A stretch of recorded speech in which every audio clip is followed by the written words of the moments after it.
الحمد لله وكفى، والصلاة والسلام على النبي المصطفى وعلى آله وصحبه المستكملين الشرف، وبعد.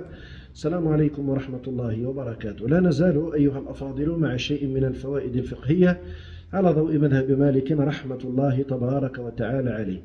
حقيقة أن المسألة التي طرحت علينا طرحها بعض إخواننا ممن شرفنا الله تبارك وتعالى وإياهم بخدمة المساجد. هذه المسألة إنه كثير من القائمين على المساجد يكثر دخولهم وخروجهم على قاعة الصلاة، والأصل أن النبي عليه الصلاة والسلام أمرنا إذا دخل الإنسان المسجد أن يصلي ركعتين.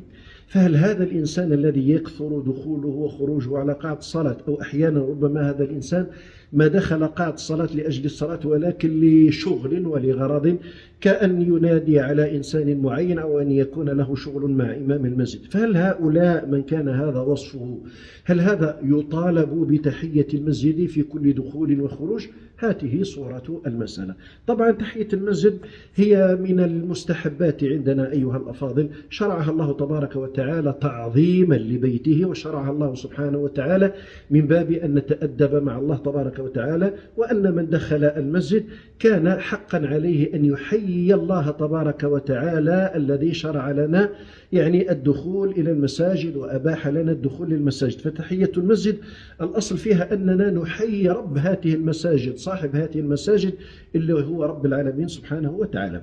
وعلماؤنا أيها الأفاضل اتفقوا رحمة الله تبارك وتعالى عليهم على استحباب صلاة تحية المسجد لمن أراد الجلوس في المساجد. هذه الثانية.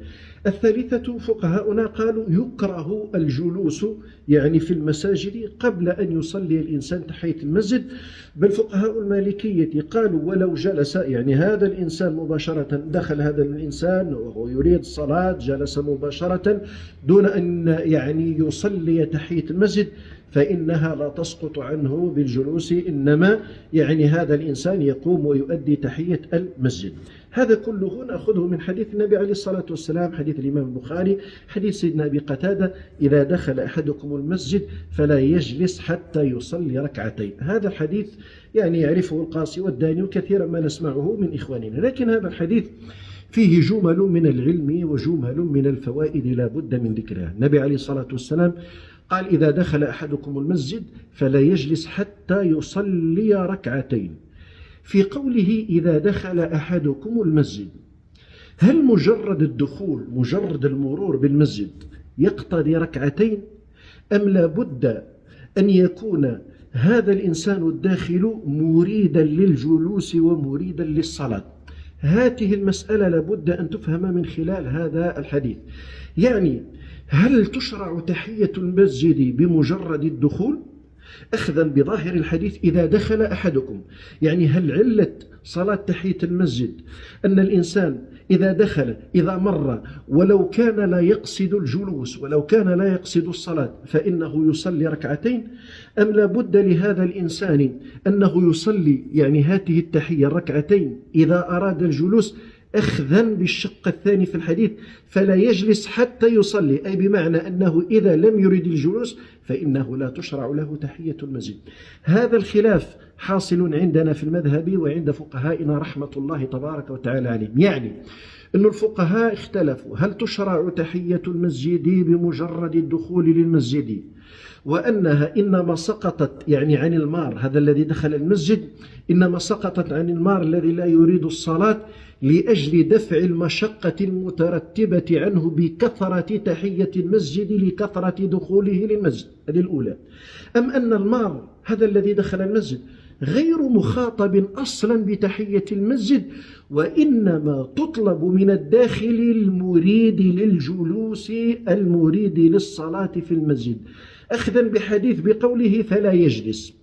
الأولى أو الأوائل الذين علقوا الحكم بالمرور أخذوا بالظاهر الأول إذا دخل أحدكم، والذين قالوا أن المار غير مخاطب أيها الأفاضل أخذوا بقوله فلا يجلس، أي بمعنى أنها تطلب من الداخل المريد للجلوس وليس لمجرد المرور. هذه فائدة.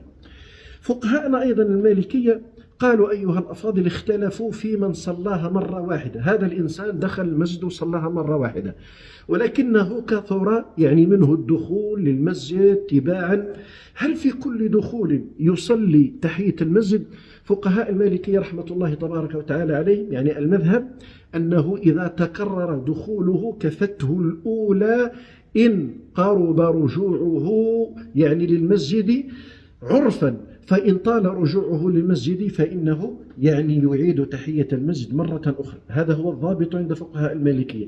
قالوا إذا تكرر دخوله وكان هذا الإنسان صلى تحية المسجد يعني وقرب دخوله يعني بين كل دخول وخروج هذا الوقت قريب عرفا، فإن هذا الإنسان تكفيه تحية المسجد الأولى. أما إن طال الزمان فإنه يعيد تحية المسجد استحبابا. من أين أخذنا هذا؟ أخذناه من فعل أصحاب النبي عليه الصلاة والسلام، كما نقل أيها الأفاضل ابن أبي شيبة في المصنف وسعيد بن منصور عن يعني جمع غفير من الصحابة. زيد بن أسلم رضي الله عنه وأرضاه قال: كان أصحاب محمد صلى الله عليه وسلم يدخلون المسجد ثم يعني يخرجون ولا يصلون.